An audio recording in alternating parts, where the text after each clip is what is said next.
Le sampling, ça a quelque chose d'assez sauvage, ça a quelque chose d'assez brut. Ils prennent de la musique et en créent une nouvelle. Tous les gens qu'on a samplés sont des gens qu'on aime, dont on reconnaît la force musicale. Au début des années 80, le hip-hop fait ses premiers pas. Très vite, il révolutionne la musique enregistrée grâce à une nouvelle technique, le sampling. C'était la grande époque des débuts du sampling où on avait le droit, ou pas le droit d'ailleurs, d'utiliser un morceau. Créativement, ça a un vrai intérêt. Le sampling, c'est profond. Ceux qui le dénigrent, du style « ouais, tu te contentes de voler la musique des autres », ils savent pas de quoi ils parlent. Mais le sampling, ce n'est pas uniquement le hip-hop. Dès son apparition, d'autres genres l'utilisent. Et dans les années 2000, la pop mondiale s'en empare. Je voulais pas faire un disque de rap, je voulais déclencher une révolution. Le sampling, c'est le plus grand bouleversement qu'ont connu la musique et son enregistrement ces 40 dernières années. Ça a été très utile, ça nous a fait grandir. Des non-musiciens sont devenus musiciens, des gens qui n'avaient aucune chance de devenir producteurs le sont devenus. On a créé le monde dans lequel on vit à travers notre musique, notre art, notre culture. Et ça n'a fait que du bien.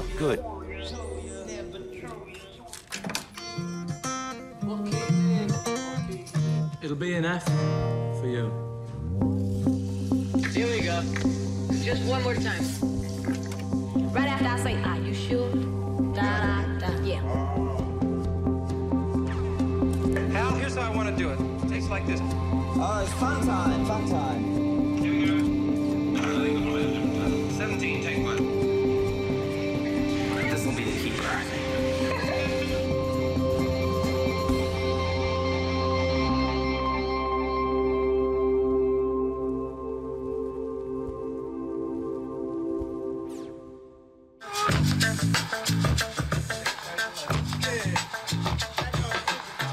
Le sampling, ça consiste à prendre un bout de musique et en faire une boucle. On le met indéfiniment en boucle et comme ça, on crée un nouveau morceau. C'est faire un emprunt dans de la musique déjà enregistrée et à partir de cet emprunt, recréer un morceau qui est dans le propre univers de la personne qui l'emprunte. La plupart des gens considèrent que ça revient à voler la musique des autres. Ce n'est pas propre au hip-hop, ça se fait depuis la nuit des temps.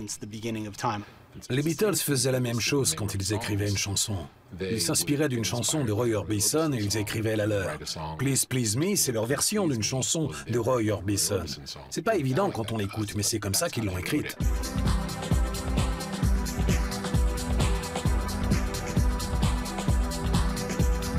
Il y a en réalité un nombre limité de notes et d'accords.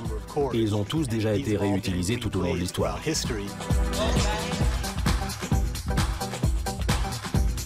Beaucoup de gens de la variété, notamment européenne, ne comprennent pas la création qu'il y a derrière le sampling.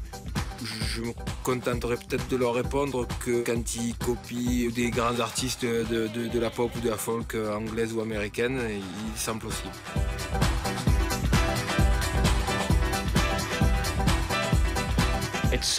C'est dingue de rejeter le sampling. Certaines des musiques les plus ingénieuses et progressistes de ces 20 dernières années sont nées d'un mélange de sampling et de musique originale. Ces trucs géniaux que fait Björk, Dancer in the Dark et tous ces sons qu'elle collecte, c'est du sampling.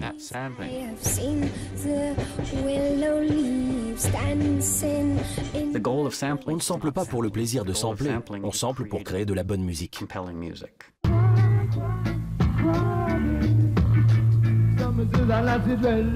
Il y a vraiment une interpénétration entre le reggae et le sampling. En Jamaïque, le travail de tous les DJ de l'époque, leur technique de DJing crée le sampling. Il y avait surtout cette idée de juxtaposer, de réutiliser et de se servir des morceaux qui étaient déjà enregistrés, des rythmiques déjà enregistrées, pour en faire quelque chose de nouveau, pour proposer quelque chose de nouveau au public.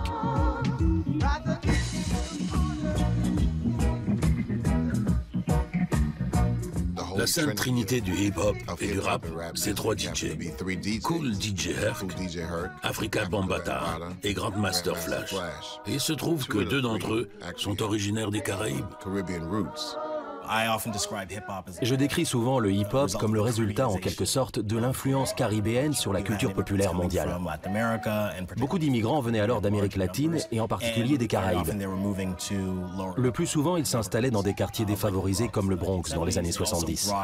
Le Bronx, ils y ont apporté leur culture. Une chose en particulier, apportée par les Jamaïcains, la culture du sound system nomade. When Kool Herc gave a party, everybody be there. Kool Herc, c'est le lien entre les musiques reggae et le hip-hop. L'enfant, il a grandi à une époque de sound system, qui à mon sens sont les ancêtres des block parties, tels qu'on a pu les retrouver quelques années plus tard aux États-Unis.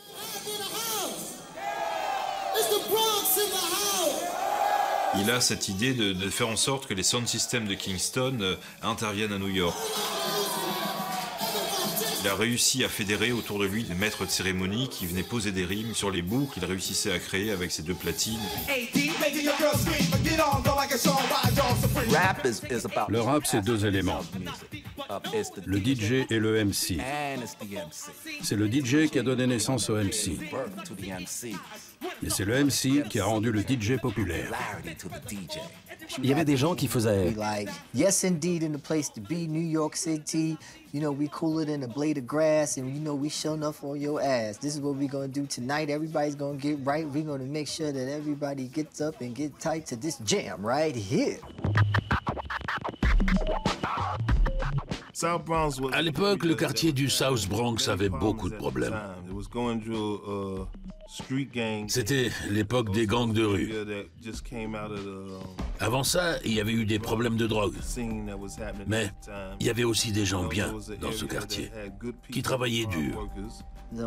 La seule chose qui nous ait jamais quittés, c'est notre amour de la musique et notre besoin de nous exprimer. Même si on n'avait pas grand-chose, ensemble, on a construit quelque chose pour avoir un peu plus d'amour-propre. Avant même que le rap voie le jour, je dépensais $20 pour un live d'Afrika Bambaataa. Mais c'est sur du James Brown qu'on avait l'habitude de rapper. Parce que sur ces disques, il y avait toujours un passage rythmique idéal pour le MC.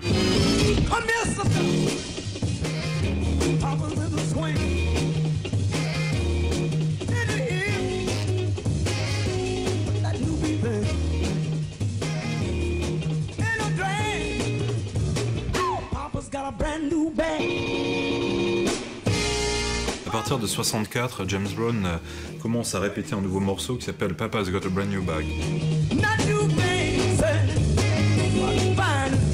Il cherche un son de plus en plus percussif, de plus en plus hypnotique. Il est en quête d'un rythme, un rythme suprême, quelque chose de physique, quelque chose de charnel.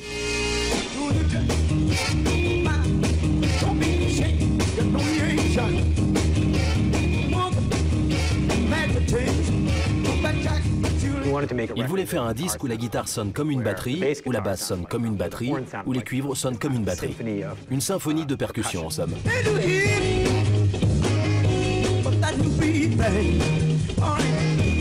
Alors il a inventé cette musique, le funk.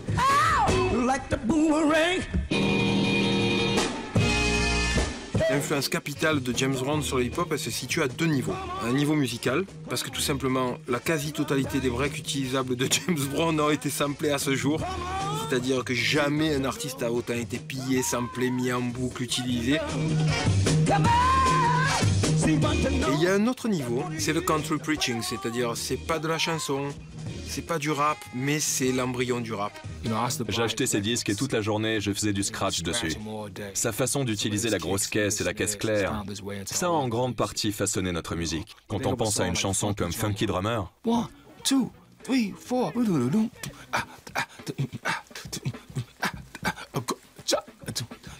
On l'a décortiqué à longueur de journée. On rappait dessus, on la ralentissait, on l'accélérait. Ce qu'on cherchait à isoler les artistes hip-hop en s'appropriant Funky Drummer, c'est le breakbeat, ce passage où l'on entend cette syncope de batterie. Funky Drummer laisse la voie libre à cette idée de collage sonore, c'est un morceau idéal pour être dupliqué et samplé à l'infini. Incroyable boucle de batterie qui est sûrement encore utilisé de nos jours, hein, des fois dans certains morceaux, qui est sûrement le breakbeat le plus légendaire. James Brown a joué un sacré rôle pour le hip-hop. Soyons clairs, il n'y aurait pas eu de James Brown, toutes les musiques seraient nazes.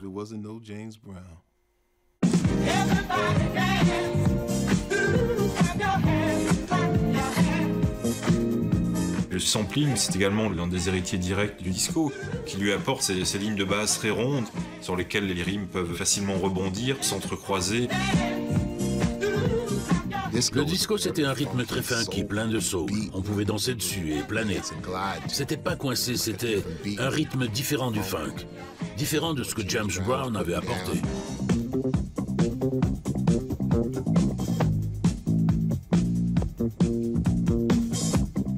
La musique disco, c'est une musique qui repose sur le disque et l'utilisation de disques. Les grands héros, ce sont les disc-jockeys. C'est un des premiers genres, le disco, où on commence à fabriquer de la musique avec de la musique enregistrée. Soit en mixant avec un autre disque pour faire un flux sonore continu, soit en reprenant le morceau en lui-même, en rallongeant le morceau et en faisant ce qu'on appelle un maxi.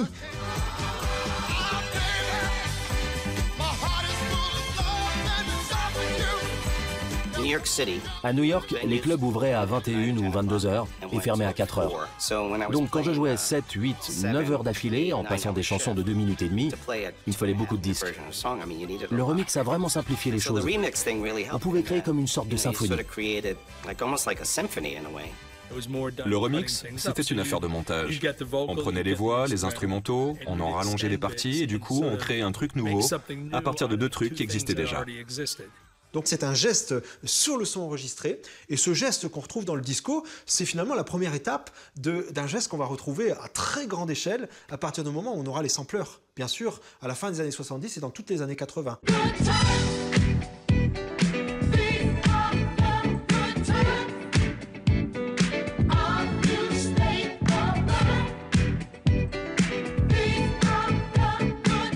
Ma petite amie bossait dans un club de jazz. Un soir, je vais dans un club disco avec elle, et pour moi, entendre cette musique continue, ça a été orgasmique. Je suis entré en transe et j'ai fait « mate-moi ça ». D'un coup, on s'est mêlé à cette foule disco et je me suis dit « je veux faire partie de cette foule où la musique ne s'arrête jamais ».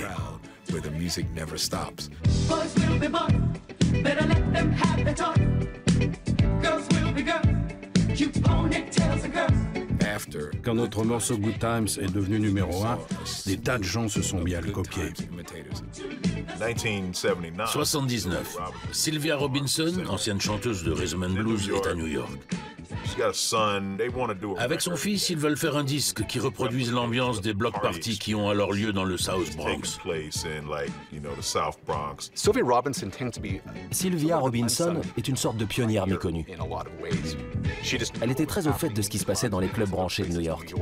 C'est pourquoi, fort logiquement, elle a approché des DJ stars comme Grandmaster Flash ou Lovebug Starski. Ils lui ont tous répondu « ça marchera jamais, on n'est pas intéressé, passe à autre chose ». Selon la légende, c'est dans une pizzeria du New Jersey que son fils, Joey, je crois, aurait alors entendu un type en train de rapper par-dessus une cassette. Et il lui aurait dit « Tu connais d'autres gens capables de rimer comme toi ?» Le type a réfléchi, est allé recruter une bande d'amis et ils ont auditionné pour les Robinson à l'arrière d'une voiture. Les Robinson ont aimé et ils les ont emmenés au studio Sugar Hill où un groupe était en train de reproduire le groove du Good Times de Chic.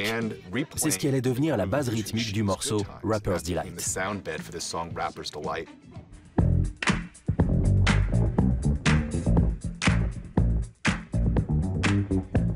said a hip, the hip to the hip, hip hop, you don't stop the rocker to the bang bang boogie. Say up jump the boogie to the rhythm of the boogie to beat.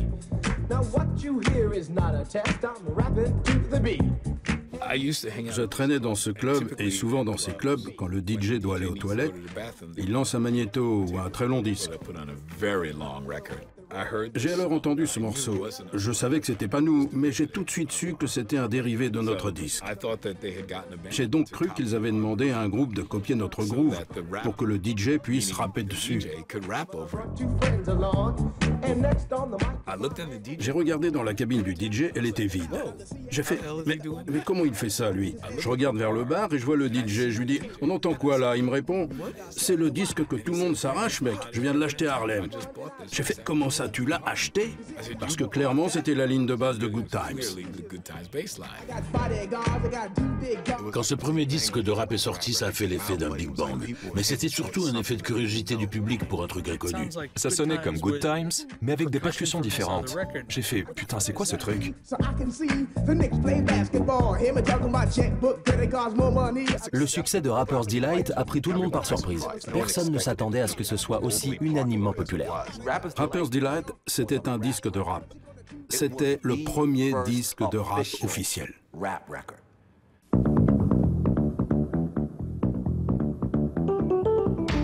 1979, le Fairlight Computer Musical Instrument est le premier sampler, en français on dit échantillonneur. C'est un synthétiseur qui ne possède aucun son. C'est-à-dire qu'on a une coquille vide et il faut la remplir. You want to do me a favor? What? Could you just say your name into this microphone? Tatiana Ali. What's this? Et on la remplit avec des sons qu'on va prélever. Ça peut être des bouts de disque, ça peut être des bouts de voix qu'on enregistre avec un micro. On met ça dans le sampler et le sampler va permettre de les jouer sur plein d'octaves. Et à partir de là, on va pouvoir composer de nouveaux morceaux à partir de sons enregistrés.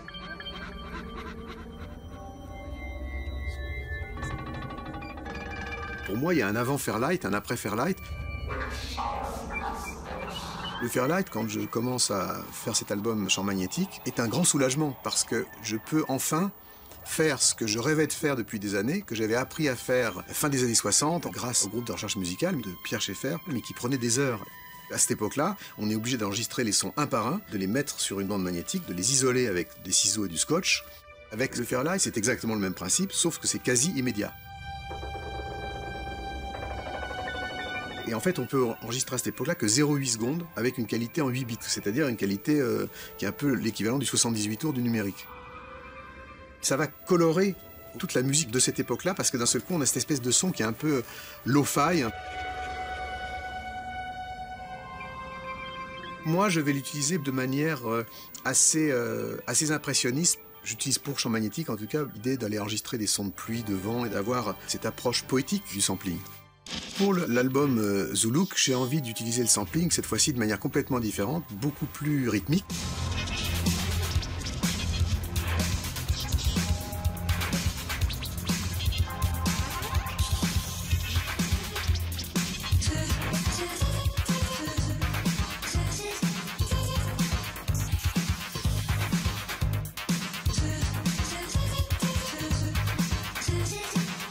Me disait pourquoi je faisais pas d'album avec des voix et pourquoi il n'y avait pas de chanteur. Et je me dis bon bah je vais utiliser les voix, mais pas en travaillant avec un chanteur. Je vais utiliser en fait des mots, non pas pour ce qu'ils signifient, mais simplement pour leur aspect phonétique et sur le plan sonore.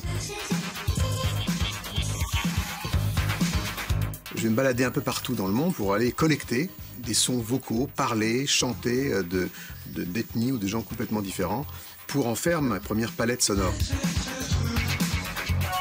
À la place d'un instrument traditionnel, je vais remplacer ça par des éléments vocaux.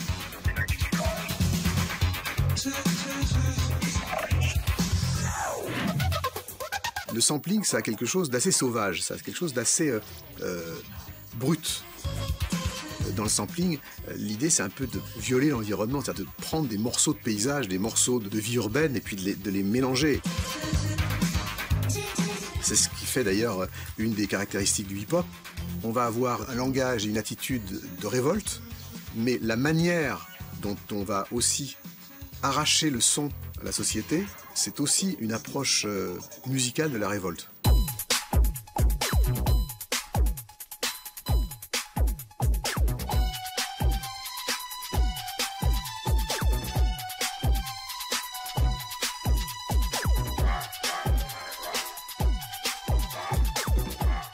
Afrika Bambaataa, c'était le chef du gang le plus important de New York. Il a écrit Planet Rock pour les habitants du South Bronx. Ces gens n'avaient rien et il imaginait une vie meilleure pour eux.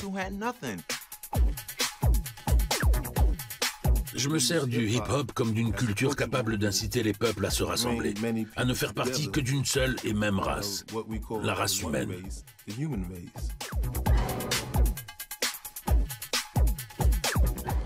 Quand Bambaataa était au platine, il jouait The Monkees, Aerosmith. Il mettait des disques que personne d'autre ne mettait. Tout ce qui l'intéressait, c'était que les rythmes soient funky. Et il trouvait des rythmes funky partout. Bambaataa, pour moi, marque l'avènement de l'électro-funk, en fait. Il est le père indirectement de l'électro aujourd'hui, parce qu'il reprend certains groupes européens, il les mélange au funk qu'il connaît et il crée cette musique designée pour la danse.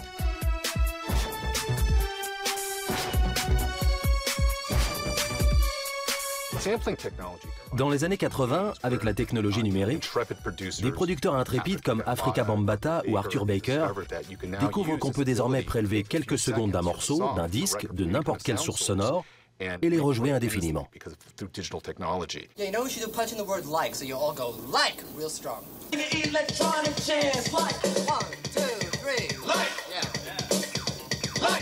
Le sampler ne permettait alors de sampler qu'une seconde ou deux.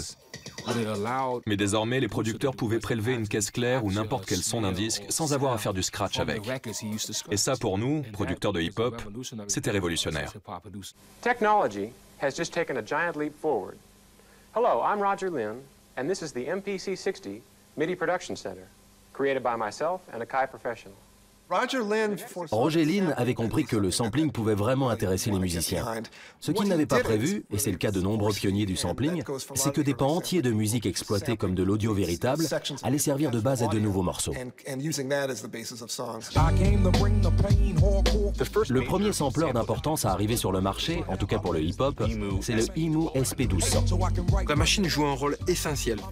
C'est la technologie qui permet de passer du beat breaking, c'est-à-dire du passe-passe de DJ, à vraiment des boucles faites de manière plus carrée. Quand j'ai connu le sample, il y avait un sampler qui s'appelait le Korg. Puis sont arrivés derrière Studio 440, AKI S950, MPC 60, MPC 62, MPC 3000, MPC 4000, parallèlement à ça, ASR10 d'Ensonic, ASRX. Ce sont tous des samplers que j'ai, je les ai tous. Hein. Tous ceux dont je parle, ils sont tous en double ou en triple. Les artistes essentiels dans le travail du sampling des premières années, tout en haut de la liste, de très loin, Marley Marl, sans équivoque. Et Marley Marl a révolutionné le rap moderne. Marley Marl est un producteur du Queens qui évolue dans le hip-hop dès le début des années 80. Un jour qu'il bidouille avec un sampler, il réalise qu'il peut non seulement boucler un son de batterie, mais qu'il peut aussi le déconstruire, puis le reconstruire pour créer une nouvelle séquence de batterie. Il ajoutait toujours son propre groove. C'est ce qui le rend vraiment incroyable à mes yeux. Prenez par exemple un morceau comme The Bridge.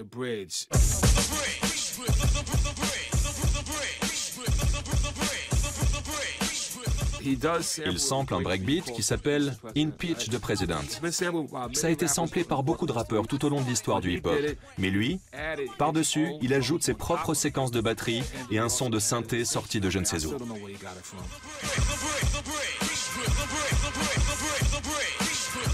Il était capable de trouver et d'exploiter des breakbeats avant même que quiconque n'ait pensé à les exploiter.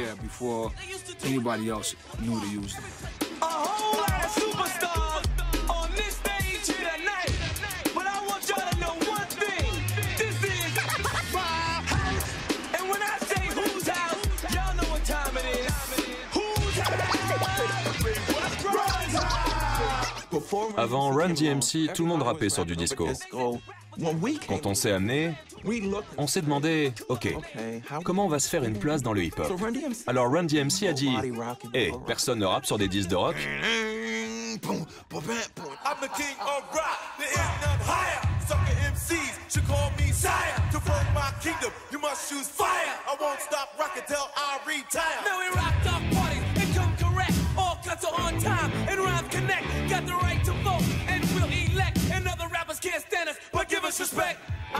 On n'a pas dit on est les rois du rap.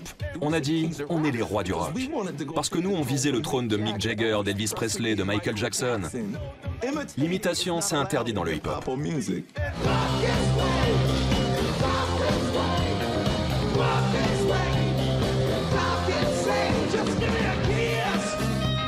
La version originale de Walk This Way d'Aerosmith était un breakbeat répandu chez les DJ de hip-hop. Pour Ron et moi, Walk This Way, c'était juste un morceau sur lequel on rappait en disant à quel point on était bon. I'm DMC, the K-I-N-G, been rhyming on the mic since 83. There will never be an MC like me. I'll be rhyming and ruling for eternity. Quelque chose comme ça. Rick Rubin, qui nous produisait à l'époque, entre dans le studio et nous dit « Les gars, vous savez qui c'est ?» Guys, you know who this is? Quand j'ai proposé à Run DMC de faire un titre à partir de Walk This Way, j'aurais fredonné le rythme et ils ont fait « Ah ouais, on rappe dessus sans arrêt !» Rick nous fait « L'album, c'est Toys in the Attic, le nom du groupe, Aerosmith et le titre de la chanson Walk This Way. Il finit de nous la jouer pas jaune et je le regarde comme ça. » Puis je leur ai dit « Mais plutôt que d'écrire de nouvelles paroles, utilisons les paroles originales d'Aerosmith de manière à faire apparaître le lien qui existe entre rap et rock'n'roll. » Alors Jay a dit « Repose en paix, Jay, toi qui étais un grand innovateur. Ça pourrait être une bonne idée. » On n'avait jamais entendu les paroles. Rubin nous dit « Prenez le disque, allez dans votre sous-sol et apprenez les paroles. » Ron et moi, on met le disque, le truc fait... On chope le téléphone. Rick, Jay, c'est pas du rap, c'est pas du hip-hop, on fait pas ce disque. Russell nous hurle dessus, Rick nous hurle dessus, Jay nous hurle dessus, nous, on fait pas ce disque.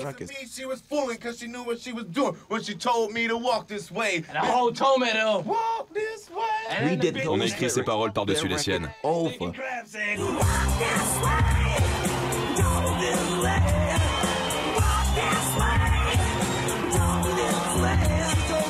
Quand ils l'ont passé pour la première fois sur la radio rock de Boston, 20% des gens étaient genre « C'est un blasphème, pour qui ils se prennent ces rappeurs ?» Mais 80% des gens ont fait « Ouais, c'est cool !» Parce que sur ce disque, on parlait absolument pas de marijuana, de salope ou de pute. Ça a permis aux gens de faire le lien. Ah oui, je connais cette chanson. Et là, c'est des rappeurs qui la chantent.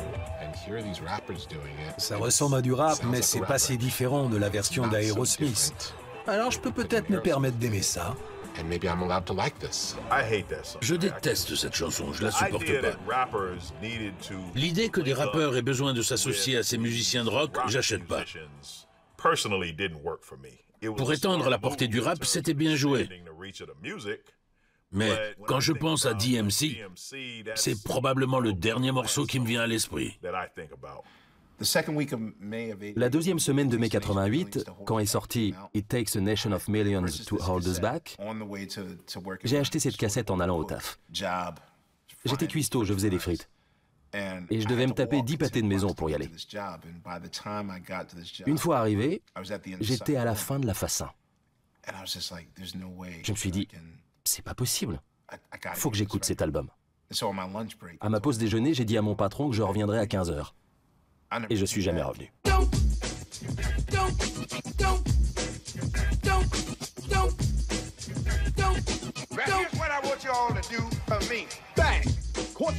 Fin des années 80, on a ce qu'on appelle l'âge d'or du hip-hop. Avec Chuck D, le leader de Public Enemy, on a affaire à un musicien qui parle de nationalisme noir.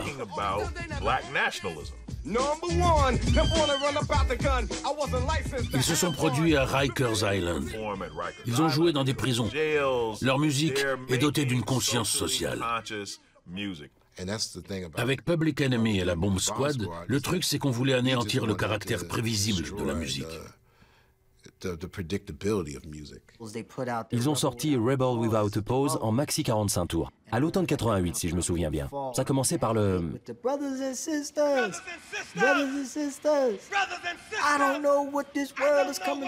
de Jesse Jackson.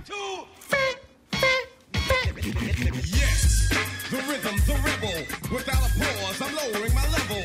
The hard rhymer, where you never been, I'm in. You want styling, you know it's time again. C'était obsédant. C'était inquiétant. Ça incitait à la révolte, à l'agitation. Entendre ce morceau qui tournait à fond dans les enceintes. On avait l'impression qu'il y avait, il y avait quand même un côté d'urgence et un côté extrêmement oppressant. Et sa voix. Sur la pochette, je vois tous ces noms et je me dis, la Bomb Squad, c'est énorme. La Bomb Squad, c'est un collectif de producteurs avec lequel j'ai travaillé. Composé de Hank Shocklee, Keith Shocklee, Eric Vietnam Sadler, Gary J. Wees, et qui a créé l'univers sonore de Public Enemy. Chez Public Enemy, l'élément prédominant, il fallait que ce soit le beat, le rythme. Ma discothèque était tellement énorme que je pouvais prendre des fragments n'importe où. Je prélevais des échantillons dans les albums des Beatles, mais aussi chez les Rolling Stones, Blood, Sweat and Tears, Free Dog Night, mais aussi chez Kool and the Gang, Parliament, Funkadelic, Earth, Wind and Fire, mais aussi dans le jazz, David Sanborn, Chick Corea, Return to Forever. Ils se sont mis à sampler des programmes télé, des discours. Leur paysage sonore devenait beaucoup plus complexe. Quand on a commencé à faire les albums de Public Enemy, personne ne les aimait. En fait, quand je les faisais écouter aux gens, ils me disaient que c'était les pires albums qu'ils aient jamais entendus. Mais que malgré tout, ces disques leur parlaient. Public Enemy, ma mère les déteste parce que quand j'ai eu Public Enemy #1, que je reçois le vinyle de chez Def Jam, je mets le morceau, et j'explose la stéréo de ma mère.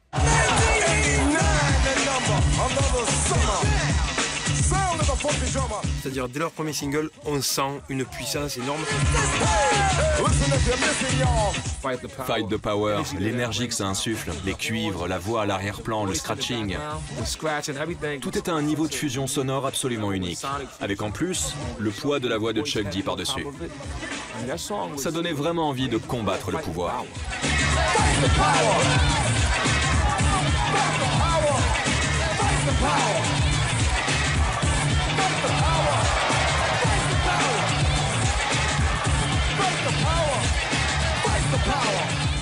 Fight the Power est une grande chanson. Elvis was a hero to most, but he never meant shit to me. You see, straight out racist, the sucker was simple and plain. Motherfuck him and John Wayne. Okay.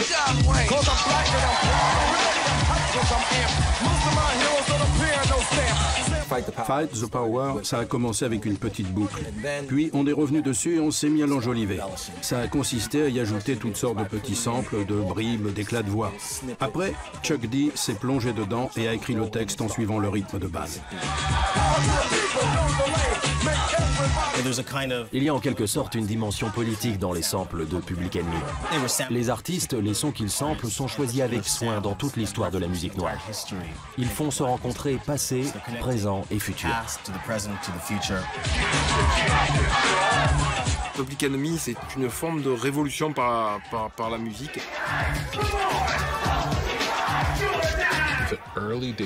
Les premiers temps du hip-hop m'ont vraiment rappelé ceux du punk rock. C'était la même énergie. À nouveau, n'importe qui pouvait faire de la musique. Il n'y avait pas besoin d'être un virtuose pour être un bon musicien. Ce qu'il fallait, c'était avoir un point de vue et être capable de l'exprimer, dans le punk comme dans le hip-hop. En 86, je ne savais pas ce que c'était le sampling. Pour moi, c'était comme si un magicien faisait la musique et que Chuck D rappait dessus. What's up? What a Beastie Boys! C'est avec l'album License to Ill, produit en 86 par Rick Rubin, que les Beastie Boys ont explosé. Il s'est vendu à plusieurs millions d'exemplaires et le groupe est devenu incontournable. Il repose principalement sur la boîte à rythme. En 86, c'était l'outil numéro 1. On était un groupe de hardcore et on faisait des morceaux hardcore. Tous nos morceaux faisaient dans les 9 minutes environ. Et puis on s'est dit, pourquoi on ferait pas du rap? On écoute que ça. No! Sleep! Till Brooklyn! Oh yeah! No! Sleep! Till Brooklyn! On était à fond dans le trip, sample et boucle. On achetait un tas de disques et on essayait d'inventer des trucs différents. Et puis je vais à une fête à Los Angeles où j'entends cette musique de dingue. Et je rencontre ceux qui l'ont faite. C'était les Dust Brothers. Adam nous a demandé si on avait d'autres morceaux dans ce genre. On lui a dit oui et plus tard on lui a envoyé un CD. Pendant 3 semaines, on a patiemment attendu qu'il réagisse. Et puis un dimanche soir, on a une réponse de Mike D. On prend le vol de nuit, réservez un studio, on veut faire un album avec vous, les mecs.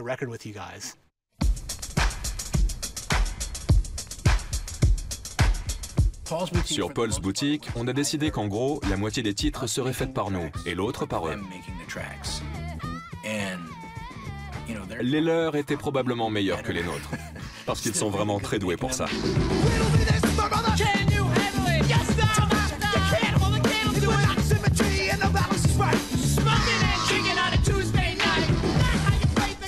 Avec Paul's Boutique, je crois que les Beasties voulaient frapper un grand coup, se défaire de l'image qui leur collait à la peau depuis Fight for Your Right to Party, celle d'auteurs prodiges d'un seul tube, et prouver qu'ils étaient de vrais artistes.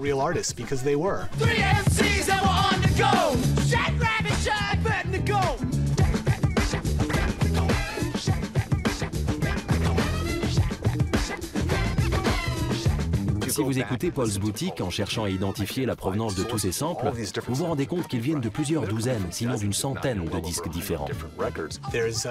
Il y a Machine Gun, une chanson des Commodores, Shake Your Rump d'Africa Bambaataa.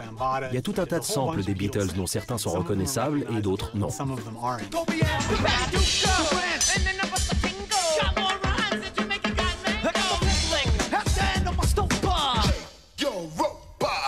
C'est pour ça qu'on a mis 2 ans à faire Paul's Boutique, une éternité.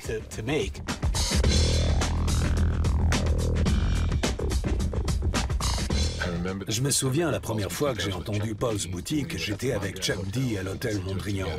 On l'a écouté ensemble sur un radiocassette, je crois, et on a tous les deux dit, c'est l'avenir du hip-hop. On était soufflés, on a adoré, adoré.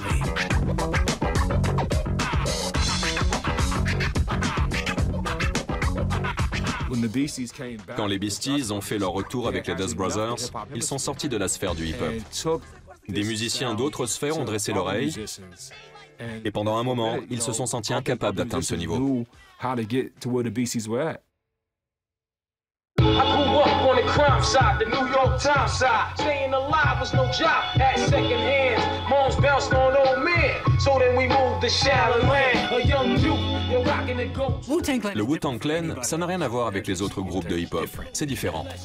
On peut pas les ranger dans telle ou telle catégorie. On a développé notre savoir-faire et nos techniques sur Staten Island à New York. Staten Island, c'est entouré par l'eau, c'est isolé du reste de la ville. Un peu comme dans les films de science-fiction à la King Kong. Faut prendre un gros bateau pour aller sur une île où il y a un truc très ancien. Le fait d'être isolé de Manhattan, de Brooklyn et du Queens, ça nous a permis de développer notre propre style, notre propre argot new-yorkais. C'était New York, mais c'était un New York différent.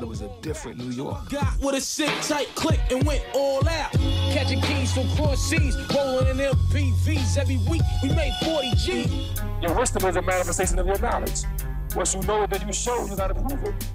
That's the understanding. So we know what time it is. We gonna show y'all niggas what time it is, and we gonna prove what time it is. You know what I'm saying? And for the hip-hop world, it's Wu-Tang time, nigga. RZA est un personnage très intéressant dans l'histoire du sampling. Quand on a entendu les premiers morceaux du Wu-Tang vers 93-94, il utilisait encore d'anciennes technologies comme le SP1200. Ça lui permettait d'obtenir un son plus abrasif, pas propre, pas joli, pas du tout à la pointe de la technique. Ils utilisaient de purs beats et breaks de hip-hop. Ils utilisaient du jazz, utilisaient n'importe quel bruit. Ils utilisaient des dialogues de films, en faisaient des boucles et se foutaient d'avoir un son bâclé. C'était genre, plus c'est sale, mieux c'est. Cette impression de saleté, de puanteur, de crasse. RZA aime vous remuer. Il aime faire bouillir votre sang. Un sample, ça n'a pas toujours besoin d'être en rythme. Un jour, j'essayais de sampler un truc sur un CD. Ce putain de CD s'est mis à sauter. Il faisait... J'ai fait... Eh mais ça me plaît, ça. Avec le Wu-Tang, RZA est arrivé à faire tourner des samples improbables ensemble, même dissonants, même des breakbeats qui frottent avec d'autres, et pourtant, ça a créé parmi les morceaux les plus magiques de l'histoire du hip-hop.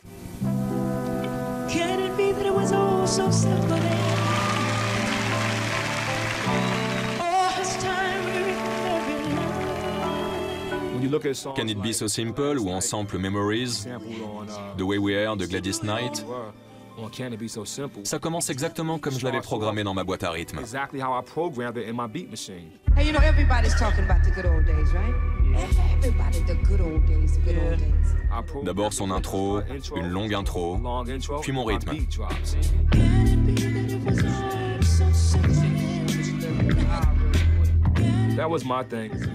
Quand j'ai pu sampler de plus longs passages, j'ai pu rendre mes idées plus cinématographiques.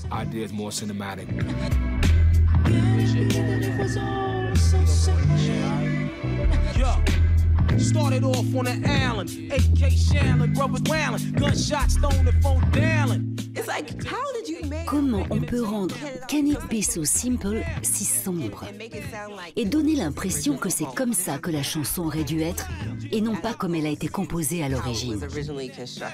Pour moi, c'est un vrai don. That's the life of a crimey, real life crimey, and others know the habits behind me. Day one, yo, growing all up in the ghetto, now I'm a with jet in the palmetto. Can it be that it was all so simple? Le premier album du Wu-Tang est tout juste un bijou. Il y a toujours eu cette dimension spirituelle dans Wu-Tang qui a été très importante pour IAM. Ça nous parlait énormément.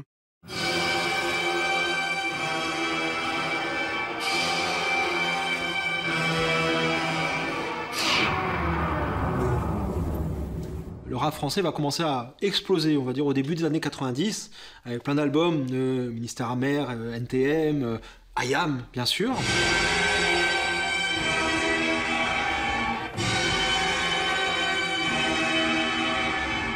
Alors, il y a une personnalité très importante chez IAM, c'est Imhotep, qui se nomme architecte musical. Alors voilà, j'ai pris le son qui m'intéressait sur le disque, je l'ai fait passer dans le sampler. Il va faire effectivement de la construction à partir de tas de samples qui va tirer de la musique afro-américaine, d'extraits de musique méditerranéenne, d'extraits de films et jeux vidéo aussi. Et avec tout ça, j'arrange ma sauce, je fais un peu de programmation et j'essaie de voir ce qui va ensemble. On aime sampler. On aime le son que ça a. On aime le faire. On aime découvrir la boucle. On aime la déstructurer. On aime des fois la camoufler. Puisqu'il y a des samples qu'on arrive à rendre complètement illisibles. C'est un peu un jeu un peu excitant de faire ça. Mais toujours dans le respect. Jamais pour dénigrer une œuvre. Le sample du Mia, je crête dégueu, je vous prenne. On voulait que le morceau ressemble à l'atmosphère qu'il y avait dans les boîtes à Marseille à cette époque-là. Au début des années 80, je me souviens des soirées où l'ambiance était chaude et les mecs rentraient. Stan Smith sur pied, le regard froid. Ils scrutaient la salle, le 3 quarts en cul roulé autour du bras. Ray-Ban sur la tête, sur vêtements taquini. Pour les plus classes, des mocassins Nebuloni. Dès qu'il passait, caméo, Midnight Star, SOS Bondel. Il y avait quelques morceaux de funk et Gimme the Night en fait partie. Des concours de danse un peu partout s'impro. On a demandé l'autorisation à George Benson, elle nous a été accordée. La planète de Marseille, je danse le Mia. Je danse le Mia. C'est donc dans ces anciens entrepôts de la manufacture des tabacs transformés en local de répétition qu'est né le tube du Mia, 400 000 exemplaires vendus. Et la consécration, un disque d'or, 100 000 albums vendus. Les enfants de Marseille ce soir-là étaient ivres de bonheur. Et puis un beau jour, on se trouve en studio à New York. Et il y a quelqu'un qui rentre dans le studio qui me dit Chill, dans la pièce à côté, il y a George Benson qui enregistre. Étant timide, je prends mon courage à deux mains. Je tape à la porte du studio, j'ouvre, toutes les têtes elles se tournent et je le vois, je dis Monsieur Benson, on enregistre à côté, on est le groupe IAM qui avons fait Je danse le Mia. Il s'est mis à hurler dans le studio. Ah oui, la piste s'enflammait et tous les yeux convergeaient, les différences effacées et des rires éclatés. Et il a payé le champagne à tout le monde dans le studio et j'en garde un souvenir magique. Que ces gens-là manifestent une forme de reconnaissance vis-à-vis de ce qu'on fait. Que ce soit George Benson, James Brown, mais aussi Dennis Edwards, Millie Jackson, Stevie Wonder.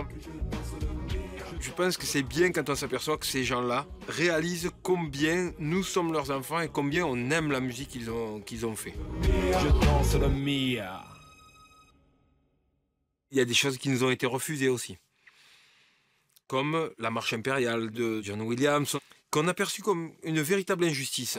C'est la marche funèbre de Chopin, donc pam pam pam pam pam pam pam qui devient tan tan tan tan tan tan tan, parce que Dark Vador ressemble à la mort, qu'il évoque la mort. On prend Chopin, on change un peu les notes et hop, Monsieur John Williams, on sample et on refuse d'être samplé, c'est pas bien. Au début des années 90, plusieurs procès charnières ont été intentés par des artistes ou des ayants droit qui se sentaient floués par le sampling. Pour eux, c'était du plagiat et ils étaient tout à fait en droit de demander réparation.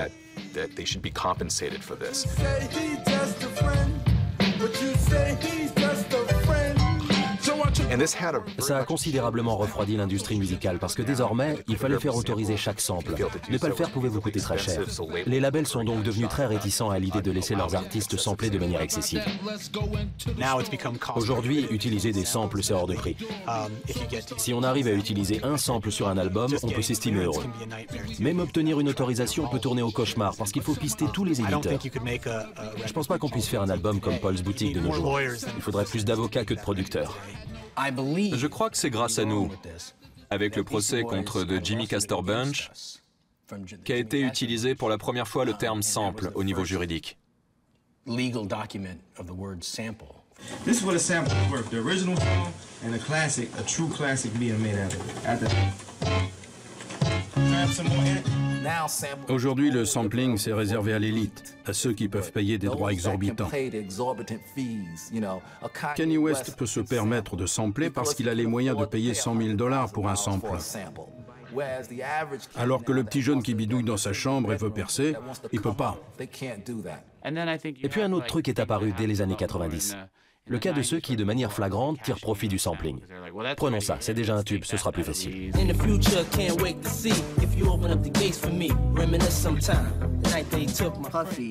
Puffy a vendu des millions de disques en utilisant des samples on ne peut plus flagrants.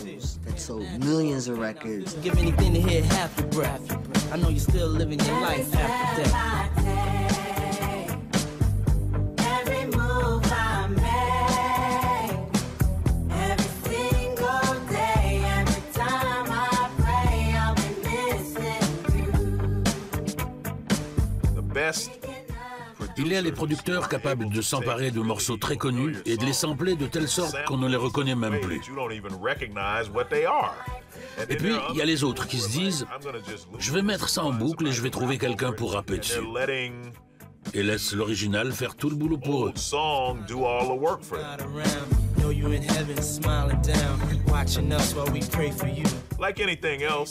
Comme tout le reste, le sampling, c'est créatif. Ça peut vraiment être passionnant, fascinant. Mais ça peut aussi n'être que du réchauffé.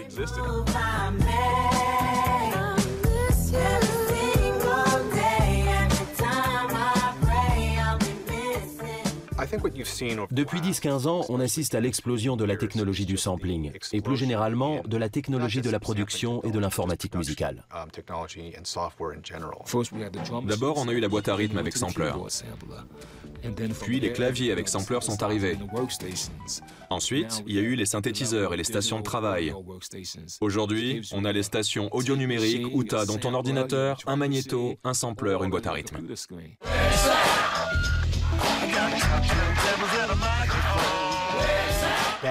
En ce qui nous concerne, l'album Odelay de Beck a vraiment été l'utilisation la plus réussie de cette nouvelle technologie. Au lieu de sampler des disques, on se contentait de chercher des sons. On écoutait un disque, Beck disait « J'adore le son de ce disque, je pense que je peux obtenir ce son de guitare ». Il le reconstituait, on gardait les meilleures parties, on les coupait, collait dans l'ordinateur et comme ça on créait nos propres boucles, plutôt que de les sampler à partir d'un disque.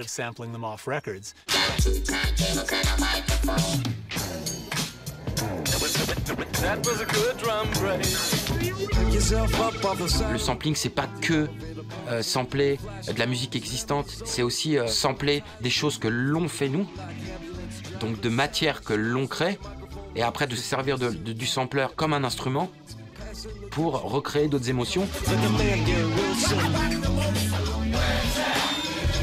Le sampling, ça a été vraiment une révolution, quoi. Ça a permis d'ouvrir d'autres portes. Et ça a ouvert tout un style de production.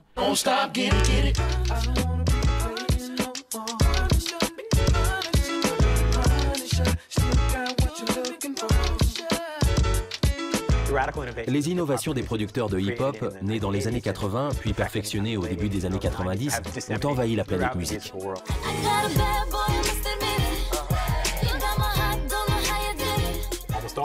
Presque tous les producteurs de pop font leurs disques comme ceux de hip-hop faisaient les leurs.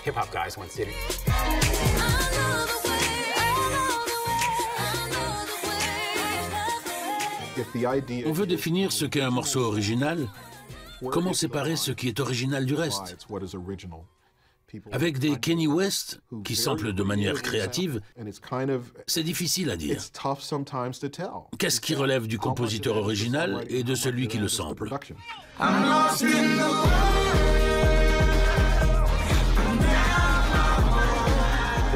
Les techniques de production, la technologie du sampling, les processus d'enregistrement façonnés, inventés par les producteurs de hip-hop sont devenus omniprésents. Tout ça a changé la manière dont on écoute la musique. L'aventure qu'est l'enregistrement n'a pas de fin. Elle se poursuit indéfiniment. On mélange des disques, on les recontextualise, on les transforme, on leur donne un nouveau sens.